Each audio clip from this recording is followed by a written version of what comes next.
இப்போ தம்பி விஜய் வீட்டிலே பண்ணாங்கன்னு வைங்களேன், பண்ணாங்க 2 நாள் சோதிச்சுட்டு கடைசியாக எல்லா கணக்கும் சரியாக வச்சுருக்காருன்றாங்க. அவனை சொல்லி நிறுத்துங்களேன்டா. அவன் நிறுத்துற அந்த லூசுக்கு மட்டும் வந்துட்டே இருக்கான் போடுறா. வர நிறுத்துற அவனை.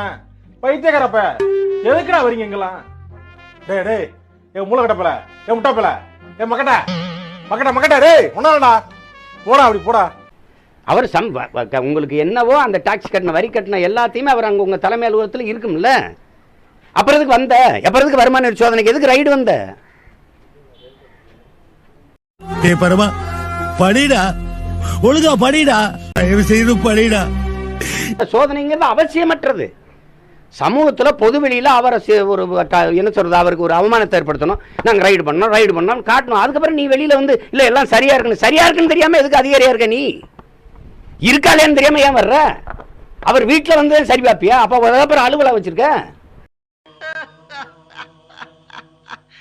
பைத்தியக்காரா, இனிமேதானே தமாஷே இருக்கு.